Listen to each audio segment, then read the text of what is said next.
Hello, everyone. How are we doing? Welcome back to another week of the Unstoppable Dad Project. Appreciate each and every single one of you joining me once again for this little podcast that I have going on here. Now, before I get into it, as always, I've got a couple of favors to ask you. Number one, make sure that you are subscribed on whatever podcast platform you are listening to this on.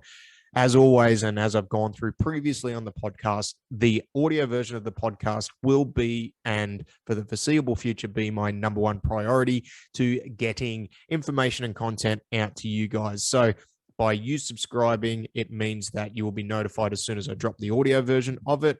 I'm a one-man band. I do this by myself. I do all the editing and all the video that I put together. So video sometimes can be a little bit delayed, but it is on YouTube. It is on Facebook. You can subscribe on there as well. But please, please, please make sure you're subscribed on Spotify, Apple Podcasts, Google Podcasts, wherever you're listening to this on. And please share it around with any friends that you think might get some value out of the content that I am putting out there. By doing that, you can help me grow this podcast and hopefully get this information out to some more people. So I appreciate each and every single one of you, especially those of you that do join us each week. Thank you, thank you, thank you. This podcast just continues to grow. It blows me away that people are actually listening to some of the stuff that I put out there. So thank you, guys. I really love and appreciate each and every single one of you that do take that time out of your week. Now, enough of that. Let's get into what I'm going to talk about for the week. So this week, I wanted to talk about coming back from injury. And the reason for that is it's something that this week I've had two conversations with two different gentlemen just around them coming back from injury. Slightly different set of circumstances for both. One, fresh injury, plays some sport, recreational sport, wants to get back to playing some recreational sport, has just had some knee surgery and wants to rehab everything the right way. Another gentleman had an injury 6 years ago and has never really been able to get back to it, as there is some other issues that have been caused due to maybe not doing the right thing initially with the injury, but it's just something that has always held him back. And so when it comes to coming back from injury, there are a whole multitude of things that need to be looked at. Now, the number one thing that needs to be looked at when you're coming back from injury is legitimately the context. And I know I sound like a broken record. Oh, Matt's on the context train again, because I am, because it does matter, especially with injury. Like with our training programs, obviously I'm a big advocate, regardless of whether you are dealing with an injury or not, of having a program that is going to be appropriate to the context that you are living right now. But this becomes even more important when you're coming back from injury, because injury, while they may be the same injury, depending on what you want to do with it afterwards is going to depend on the steps that you are going to need to take to continue on. Now, I do believe that if you're injured or you get an injury, that you should look to be building it back up to a point where you are as strong as possible. So regardless of it's just, I want to run around with the kids or I want to go back to playing sport, I think that there's going to be some very heavy similarities between those two, especially if they are the same injury.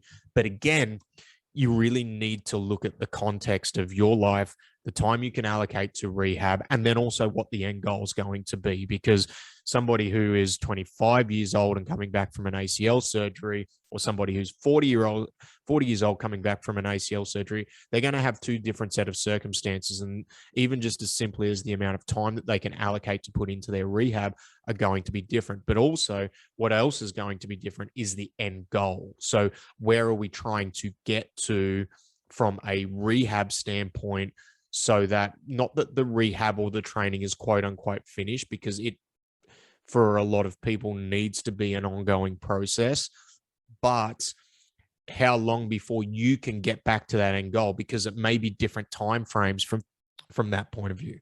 Anyway, I'm jumping around a little bit. Let's get back on track. So coming back from injury, what I want to do today and what I want to do on this podcast is really talk about I guess, overarching themes that I use with people when they are coming back from injury, because specifics are going to be very context dependent. Sets and reps, exercise selection, and those types of things are something that I could definitely go down the rabbit hole on for hours, but it's kind of not what this podcast is going to be about. It's going to be more about some overarching themes that I think people need to look at. And then you can get into the context specific stuff around your particular injury. So there's two big components to coming back from any injury, I believe. Number one's the physical side of things. That's the sets and reps, making sure that you've got all your ducks in a row and we're doing the right things to get you back to a strong physical state. That's number one. Number two is the mental side of things, because with any injury, regardless of whether it's a sporting injury, it's a non-contact injury, it's something that is just, I've had people who have been injured literally just getting in and out of the car. How that happens is another conversation, but regardless of how it happened, it's a setback. So when you have any setback in your life, there is a mental element that needs to be overcome, because we are essentially taking something that for some of us we have worked really hard for, and then we're getting it taken away from us, and we've got to start that process of rebuilding. So using our past success as a metric of our current success is going to be something that can dig us into a massive mental hole. So two elements that need to be addressed, the physical and the mental. Let's start with the physical. So when we talk about, depending on what the injury is, and I'm going to use the example of somebody who's just had surgery. Doesn't matter what surgery it is, knee surgery, shoulder surgery. As I said, specifics, sets and reps within that are going to be very context dependent. But the theme, the starting point, let's say, for example, you are coming back from surgery. The number one thing that you would need to do is go and see somebody, right? Usually the process, say, for example, if I was working with you, if you were to just come straight to me post-surgery, what I am going to probably do is refer you out to a physiotherapist or even back to your surgeon so that I can get a bit more of a rundown on exactly where you're at. Generally, the process when I'm working with people who are coming back from surgery is I look at myself as more late stage rehab. So the early stage rehab is dealt with by somebody, again, with like a higher education level. So generally it will start off with your surgeon, and then you will move on to your physiotherapist. And then once your physiotherapist has finished that early stage rehab, then you would move on to somebody like myself who can deal with that late stage rehab. So getting that initial assessment and initial guide of where you're at is really, really important, because it then helps you build a good plan with all the information. Now, if you don't have all the information, it can make the journey a little bit choppier and a little bit harder and a little bit more trial and error. There is still an element of trial and error when you're building any rehab program. However, the more information we can get up front, the easier it's going to be to get you back quicker to where you want to go. So early stage is to get some form of assessment. Regardless of where you're at on that stage, finding somebody who knows what they're doing will not only help you address the physical things that you need to address, but it can also help you address the mental limitations, because then you have a sounding board, you have somebody to bounce off, and you also have somebody to let you know what the plan is, so you know that there's a direction that you're heading in, right? So start off with some level of assessment. So if you're coming back from surgery, the steps will generally be like a surgeon, physiotherapist, and then somebody who can work with you through that late stage rehab. A lot of physiotherapists can work with you in that late stage rehab as well. There are some very, very good, knowledgeable physiotherapists who don't just, do needling and massage and manipulations. Like, they actually work on strengthening the things that need to be strengthened and then moving you back to playing sport, running around after the kids, or whatever you want to do. But then from there, if you move into that late stage rehab, that's generally where I would pick up with somebody. Now, beginning and getting back to training is going to be starting off small. So you're starting off small, but then what we want to do is we want to start to incrementally increase what we're doing in a slow and measured controlled way. And essentially what I use with a lot of late stage rehab is just a progressive overload technique. And what I mean by that is we start off at a particular point. Generally, it's at quite a low point. And for some people that I work with, it's an even lower point than maybe what they need. And then what we do is we do that for a week or two. We get some feedback. How did we recover? How are our pain levels? Things like that. And then we just add a little bit. And when I say add a little bit, that can come in the form of a whole bunch of different varying types of intensity. It can be weight, so small increments in the weight, the external resistance that we're using, or it can be just adjusting sets and reps, so trying to get more volume done. Again, it's going to be very context dependent based off the injury, based off the limitations, and then also based off that initial screen that may have gotten done by a physio, where they have kind of given me some feedback on potential exercises that they would recommend, but also too on where any underlying issues or imbalances may be that we need to address. Because when it comes, sometimes injuries can be caused by muscular imbalances. Sometimes they can just be caused by freak accidents. If you're playing a contact sport and it's a contact injury, sometimes there's no avoiding that. It doesn't matter how well you're put together, you're just going to get injured because you're playing a contact sport.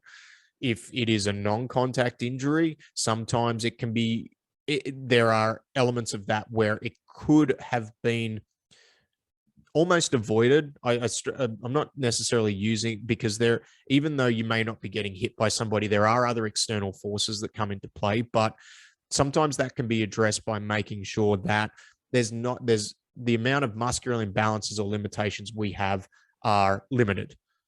And when we're doing rehab from an injury, our body is such a remarkable machine that it will find a workaround to do things however it needs to in order to keep us functioning. And that in turn can start to, for lack of a better term, switch muscles off, make other muscles become overbearing. And we want to try and correct that through the rehab process, because that will stop re-injury, or it will stop other injuries occurring later on down the path. I shouldn't say stop, because at the end of the day, and I'm going to digress a little bit here again, at the end of the day, if you don't want to get injured, you need to stay in bed. Like, the fact is, if you're going to go and live life and do things, injuries are going to be a part of life. Now, you can do work to try and help minimize the risk of that happening. But if you're out playing sport, you have to understand that there is an inherent risk with doing that. So if you don't want to get injured, don't go and do stuff. But in my opinion, for a lot of stuff that you do, just in order to actually live life, like, the risk is well and truly worth the reward of what you're going to get out of from doing particular activities. Anyway, back to the point. So when, from a physical standpoint, what we want to do is, firstly, by getting somebody to help us, it takes the thinking out of it. And when it comes to coming back from injuries, it is a hard thing to come back from, especially if you have been operating at a high level for a while and now you have to try and rebuild up to that. So taking the thinking out of what we need to do from a sets and reps point of view is, I think, one of the most important things. But also too, it allows us to make sure we've got a good solid plan in place so that we can continue to progress and move closer to where we want to be. Doing that in a way where you will have an initial assessment with somebody who knows what they're doing, and then from there, working with somebody who knows how to progress you. Generally, one of the overarching themes that I use with a lot of people when we are coming back from injury is just a progressive overload technique. And we can play around with the sets and reps, we can play around with the loading of the movement, and we do that in a very incremental, measured way, so that if there is a problem as we're starting to progress, we know exactly at what point that problem is, and then we can work within our limitations without causing any large amounts of pain or any additional issues that go with coming back from injuries. So that's kind of the physical thing. Find somebody who knows what they're doing, get an assessment, build a program which is going to progress you, not just do the same thing over and over again for 15 weeks on end. You need to be progressed at some point, but it needs to be done in a very measured way, and a way which is tailored towards you and your threshold and your injury. And within that program, you should be looking to address any underlying issues or imbalances that may have potentially caused the injury in the first place, or may potentially cause re-injury or a different injury by not having them addressed through that process. All right. So hopefully that wasn't too much to take in. Hopefully you understand the overarching theme from a physical standpoint. Now, from a mental standpoint, mentally is probably one of the biggest things when people come back from injury, because especially if you don't have something that you're working towards, it can be easy just to kind of throw in the towel and be like, fuck this, I don't want to come back from this, like it's too hard. And then all of a sudden it becomes this spiral that becomes too hard to get out of. But there are two things that I think that help people from a mental point of view when they are trying to train their way back from injury. Number one is celebrating like little wins. And by celebrating little wins, what we have to do is we have to put on the back seat our old goals, because our old goals are from when we weren't trying to come back from the injury. Because if we let our ego take control of us as we're trying to come back from these injuries, rather than incrementally increasing and moving closer to our goals, we may take a big jump, which might be okay, but it might not either. And if we re-injure, we can go back to a point where we're even deeper in the hole than what we were if we were just a little bit more patient with it. So in order to be patient with it, especially depending on your personality type, like if you're one of those type A personalities that is, more of a overachiever and you want to push, then you need to, rather than just focusing on the big wins, you need to celebrate the little wins. And that may be just as simple as getting your rehab work done each day or each week. And then once that's done for maybe a 6-week period, then it can be like, all right, then we can start to move into some metrics of, maybe lifting a little bit more weight, doing a little bit more work. We can start to see the progress from that point of view. But the big thing when we're celebrating those little wins and as we're moving through this process, you have to treat it like a new journey. And what I mean by that is, if we're comparing our old journey, so pre-injury, and we're using that as a metric, that can be the end goal, but it's not the little win. Like that's a big win, right? To get back to our previous point. But we have to park that old journey and be invested in this new journey and understand that the starting point of this journey is when we got injured. And what we want to celebrate is we want to celebrate the movement that we have away from that previous point, rather than how far away we were from that journey pre-injury. Hopefully that concept makes sense. And it's a big thing that not just with injury, but say, for example, with new dads that I come across all the time, where they struggle to understand that they're in a new phase of their life. So their metric of success needs to be based around this journey and not the old journey. And it's just something that it's something that I think is so important coming back from injury, or whenever you have a change of circumstances in your life, you need to understand that and you need to look to celebrate those little wins. The other thing from a mental standpoint, and I touched on this when I was talking about getting somebody who knows what they're talking about. You need to understand the process. Like, where are you heading? Because if you understand where you're heading, it's easier to celebrate the little wins. So by having that plan around and have somebody doing the plan, and then as you're going through that process, you don't just have to follow blindly either. Ask questions like, where are we going with this? What's the goal for this next 2 weeks, this next 4 weeks, this next 6 weeks? And if you've got a coach who knows what they're doing, they should be able to explain to you the markers that they're looking for from the point of view of, once we get to this point, then we're going to shift to this. Once we get to this point, then we're going to shift to this. So I think by you understanding the process when you're the one that's injured and you're the one that's coming back from it, it just helps you celebrate those little wins, but it can help you stay on task because you can start to see the direction that you're heading. And then all of a sudden, for a lot of people, you'll start to see the light of the end of the tunnel, because it can be this big daunting thing when you're trying to come back from injury, where it's like, I never feel like I'm going to get back to where I was. And for some people, maybe you don't.